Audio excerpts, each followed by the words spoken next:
So you asked me to teach you about English articles, like the difference between a or an and the, right? We're just talking about this man here who has two citizenships, two passports, America and Japan, right? He's talking about his Japanese side, his Japanese citizenship, right? And then this man over here said, and what about your another side? What? The word another is an other. It's like saying a other. Okay? And that would have been perfectly fine to say if he'd said, what about another side of you, another citizenship you have? If this man had more than two citizenships, if he had 5 citizenships, and he said, can you tell me about another citizenship you have? And it could have meant any of the remaining 4 that he hasn't talked about yet, because it's non-specific. And other citizenship, another citizenship. But that doesn't work here, because he only has one other citizenship, the American one, specific. So he should have said, and what about the other citizenship that you have? Oh, Do you understand? what's that? The dot. And the. That's it with TH, the. He said another citizenship. He should have said the other citizenship, because there's only one other citizenship he could be talking about. It's specific. If he'd said an other citizenship, it could have been any citizenship. You see? You understand the difference now and why these words are important. We're just talking about 2 words. A or an, if the next word starts with a vowel. A and an are the same word. Or the.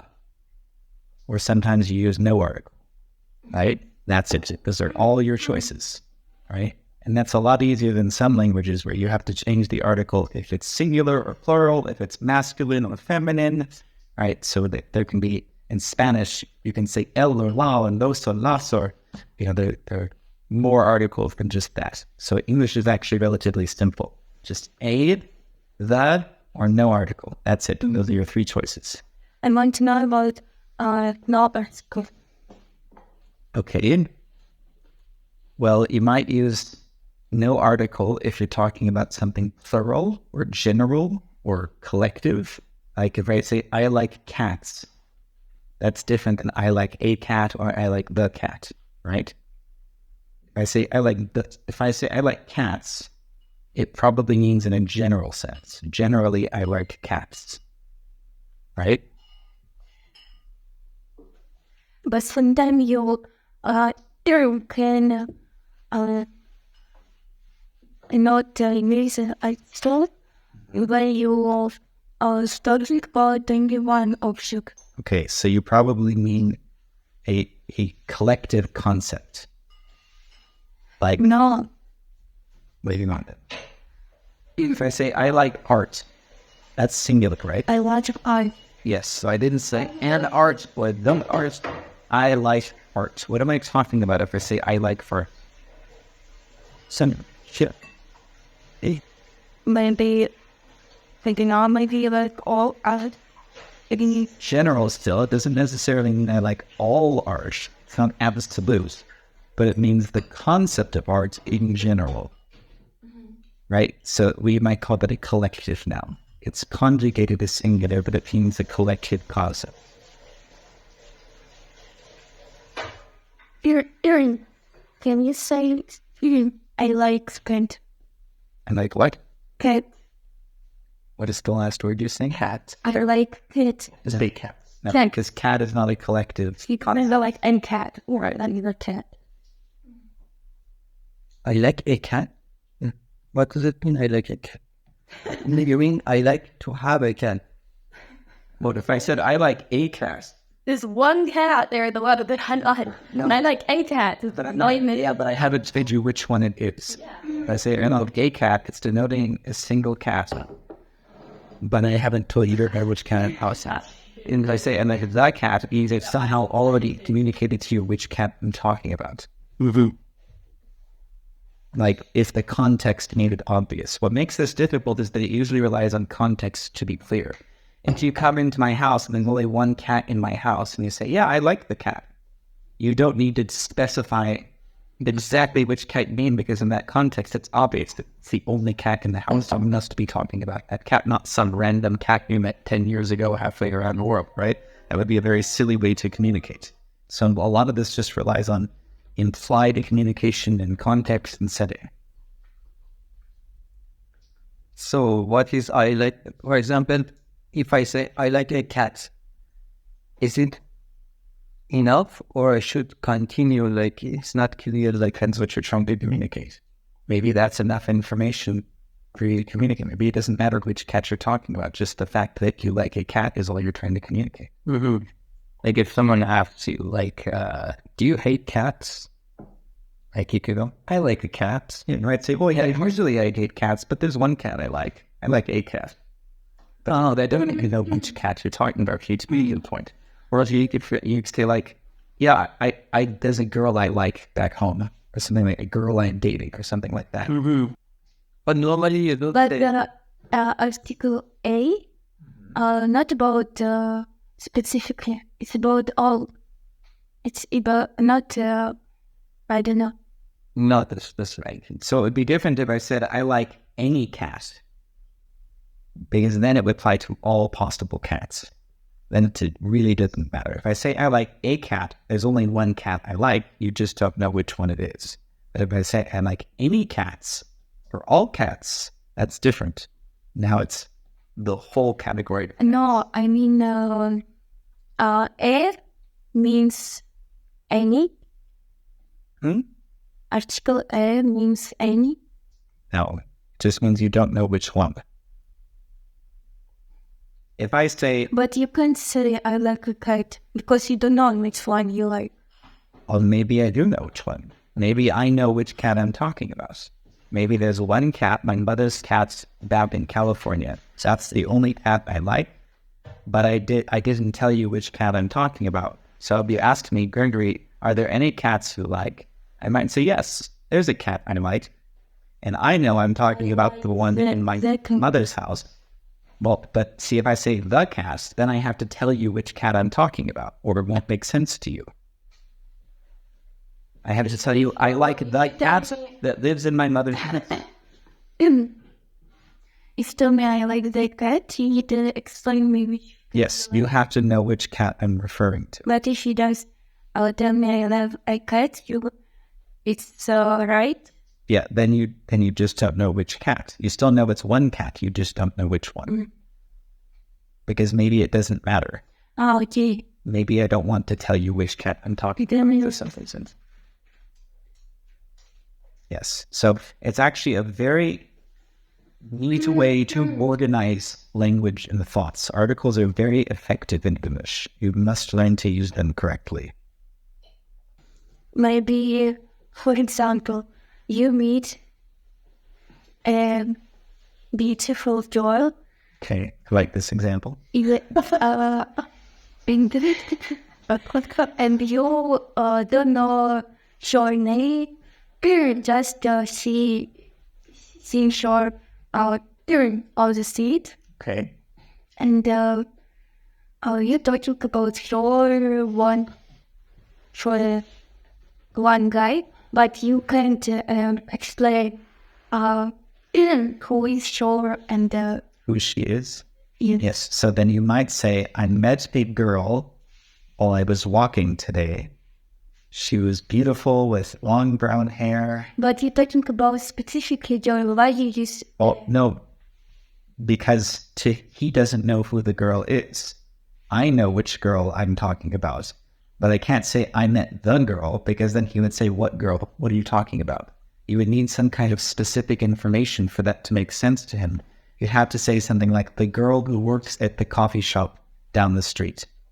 Now that's specific. I was talking to If you go starting about her, you can use that, but why you can't use there if you just know how she looks? Because that's not specific still. There are many girls with brown hair.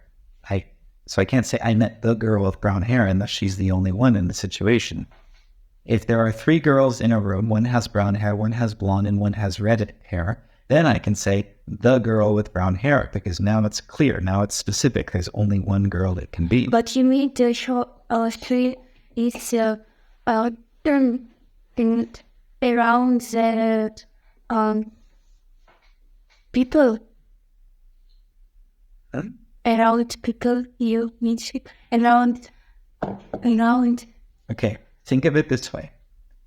Based on the way you describe the girl, can it only be one specific girl, or could it still be many different girls who fit that description?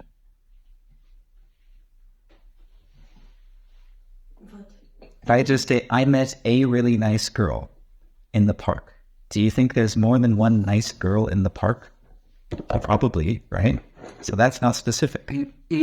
I met a girl with brown hair at the beach. Is there more than one girl with brown hair at the beach? Probably, right? So it's not specific. But you can remember, for example, your bag or your Okay, then you might get more specific. Yes. The girl with torn clothing, something like that. The girl with an eyebrow piercing.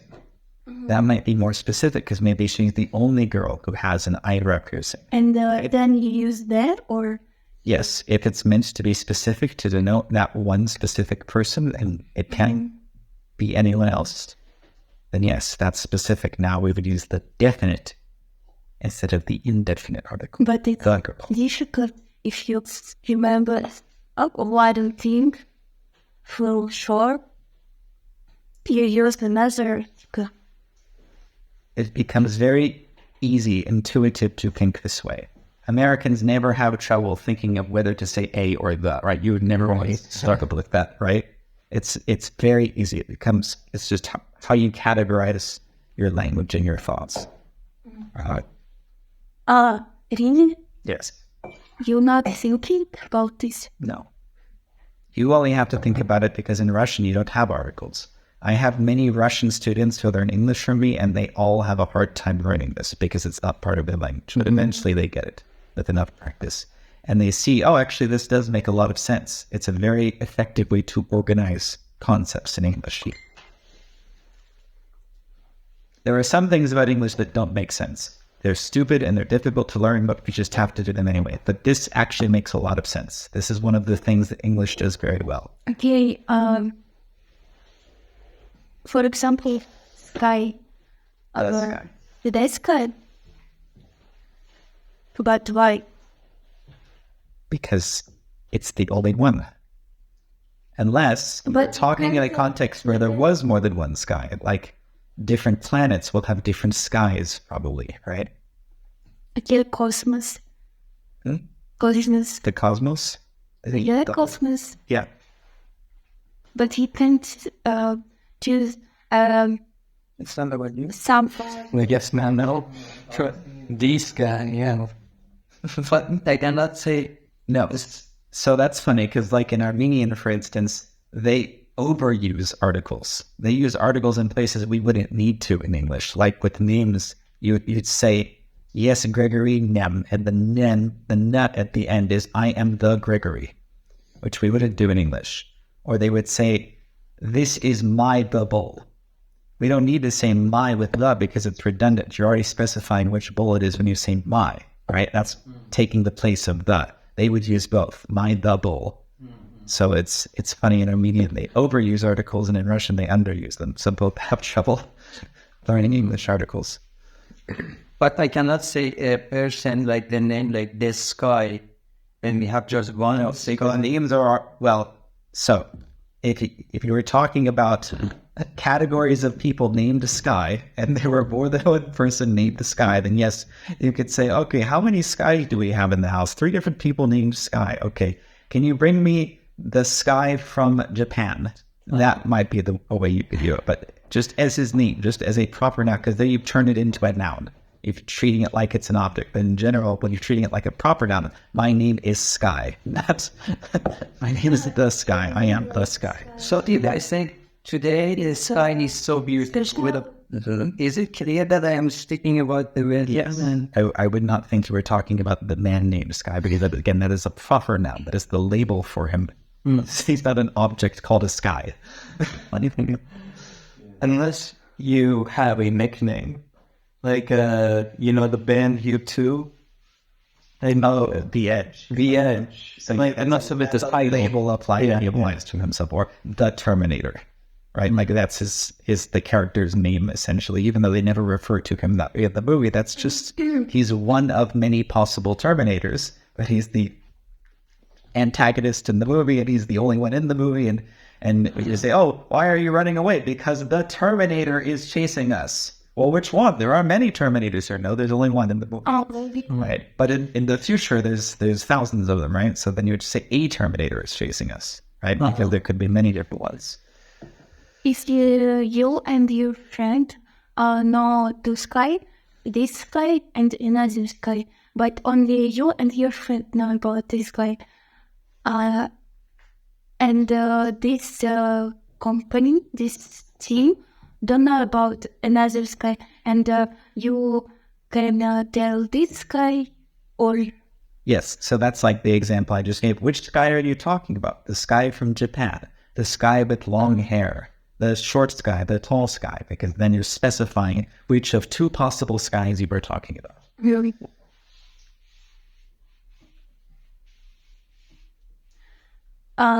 So I don't understand why you use their cosmos if cosmos is don't have a word there. Why do we say the cosmos? So that's one of the. It almost seems redundant, like if you say the universe, because by definition there can only be one universe. That's like meaning one. It's the one everything, right? Which is also why the concept of the multiverse doesn't actually make any sense, because even if there were multiple realities, multiple universes as we think of them, then that would just be the universe, But the maybe- one everything, But basically. in TV stop the ones we was thought Philosophy, philosophical topic. there is that maybe in philosophical topic Just say in philosophy. in the philosophy maybe I can use an alien years. Yes, so you can, if you're talking about fiction or hypothetical things, then yeah, you can change the rules of language up all the time. If I have my vision of the board, maybe I could use in a spoiler touching alien. Yes, and some nouns can be both collective and individual accountable things, like consciousness. Consciousness can be a general collective thing, like I like consciousness. Consciousness is increasing as a general sense. Or you could talk about multiple individual consciousnesses. Amir's consciousness, Gregory's consciousness, Sophia's consciousness. So then you could say a consciousness or is the consciousness of Gregory, right? So it can be either one, a general collective thing or multiple individual countable things.